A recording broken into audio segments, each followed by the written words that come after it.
let me ask you the question from the Israeli perspective. Who's getting credit for this more today? Oh, Trump is, by a margin. Netanyahu is getting zero credit. In fact, Netanyahu's boasting that we won and this is a result of military pressure and my determination and I was resolute. And this, no one is buying into that.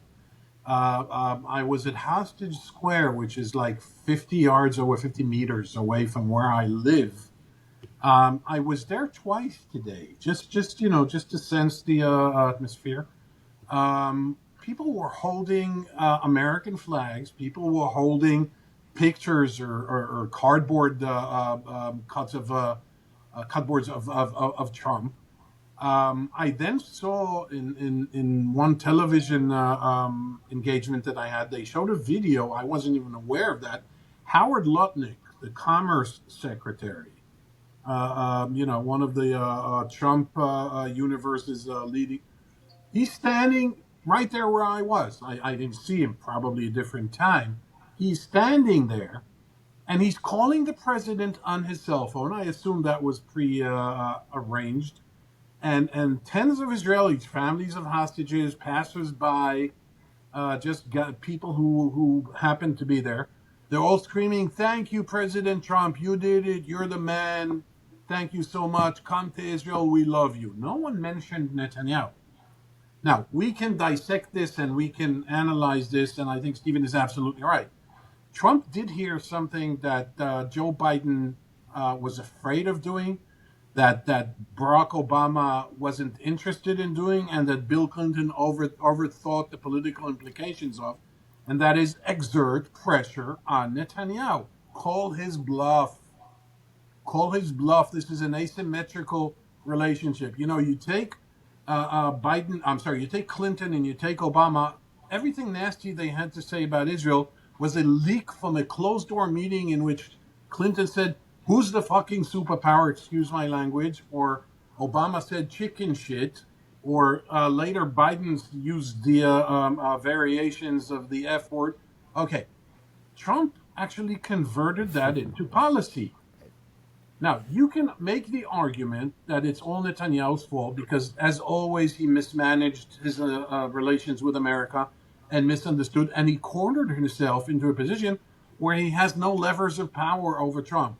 If Trump were a Democrat, he would have the entire Republican Party up in arms over what Trump just did. But he's got no one. He has neither the Democrat. 75% of the Jews support this. He doesn't have the Democrats. 50%, I'm just throwing an arbitrary number, of MAGA voters don't like him and don't like Israel. Just look at Tucker Carlson, look at Steve Bannon, look at one of my favorite women in history, Marjorie Taylor Greene. You look at what they say about him, and Trump knows this. So he cornered Netanyahu the same way that Stephen described this. And Israelis, back to your question, I took too long, David. Israelis credit Trump. Whether he deserves it or not, we can discuss this forever. I think he does. Okay, so First faith. let us sort of pull the camera back a little bit. Hostages come back. There was some humanitarian aid gets in. There's a brief ceasefire. The administration is saying we will begin serious discussions on phase 2 on Monday. Right? In 72 hours, we're going to be waist deep in phase 2.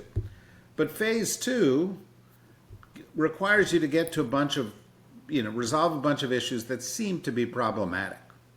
One, you have to get Hamas to give up their arms. We talked about that. You have to come up with some kind of governance mechanism. If it is purely an external one, Tony Blair and the Peace Council or whatever Trump is talking about, that's not going to work for the Palestinian people. It's not going to work for anybody. So you need to have some mechanism, and you've still got divisions among Palestinians. You also have an aspiration among Palestinians for self-determination. They want to control their own fate. The Peace Council can't hand a document to Kushner to develop casinos there. There's got to be some kind of a deal with the Palestinian people. And Netanyahu and his backers in the Israeli government are adamantly against a two-state solution. They are pro-ethnic cleansing. They have not moved off of this position at all. The Arab states that Trump, in an interview with the New York Post this morning, Trump said, for the first time in 3,000 years, the Middle East is united. Right, 3,000. 3,000 years, he said. Yeah. Is united for peace. But all those Arab states, based on conversations I've had with people from those Arab states, are saying, yeah, we'll help pay for rebuilding once you solve the political transition problem, which we just said, I could build out, and I'd prefer it if you guys built it out, but it seems to me that each one of the other 19 steps is more intractable than the next. And maybe I'm overstating that. What do you think? No, I think you're spot on, David. I mean, other than I'll say 18. I think flowing aid into the Gaza Strip is going to be less problematic.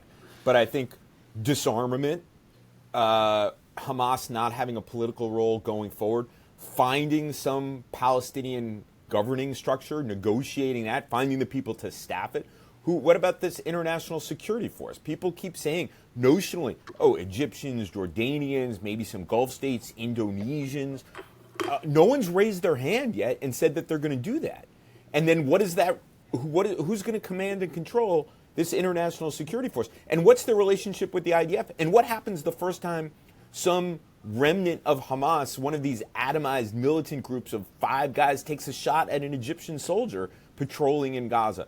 There's all these questions. Exactly. None of this has been worked out.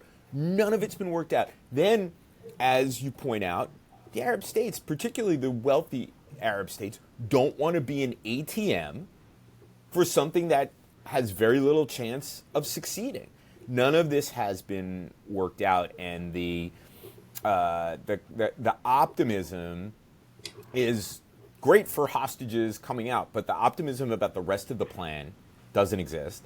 And Palestinians say no one's actually asked Palestinians what it is they want, which is often a problem, always the problem, in fact. So I think the obstacles to realizing even significant parts of this beyond the hostage exchange for Palestinian prisoners and aid going into Gaza is very, very low. The same question, Alon. I mean, where does this break down, or does Steve has said that he feels pretty good about 2 of the points, or 1.5. I don't want to overstate it for you, but there are 18 others where there's a problem. Where do you come out? Same place, essentially. I could have said exactly what Stephen said and just signed on the bottom. There's It makes me feel good. Yeah. Don't worry, he never does that. He'll say, "I agree 100%." But let me elaborate a little bit. He's spent enough time in these parts that's an art. Yes.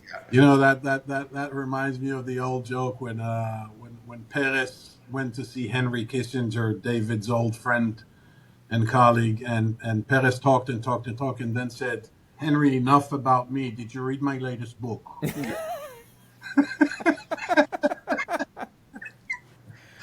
Okay, some people swear that this actually happened. I was not in the room. But back to your question, David. Look, there are 3 levels of where this could go wrong. It could go wrong on an ideological level. You have a government in Israel that is opposed to any kind of coexistence with the Palestinians, which is legitimate if they had in mind any alternative substitute vision. They do not.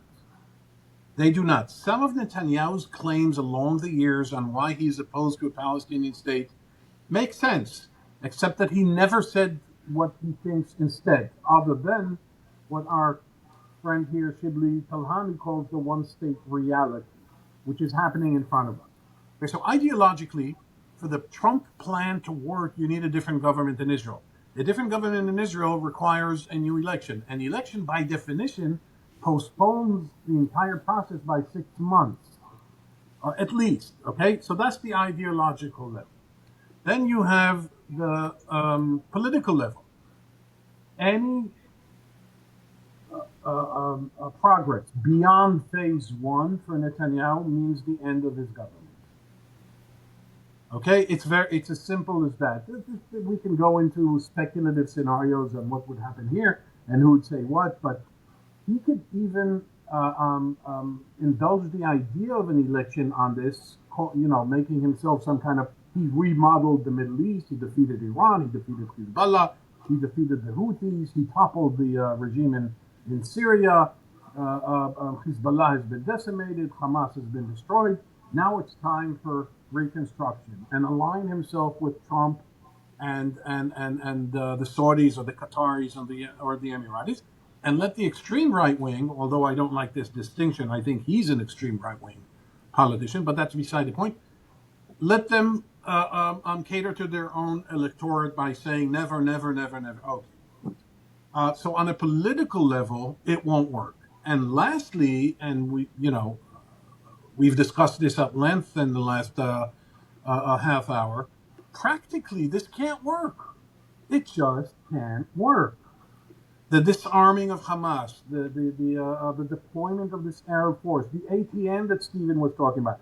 We're looking at $70 or $80 billion in order to rebuild Gaza. This is not asking the electrician or the guy who installs the windows to come in and fix the house.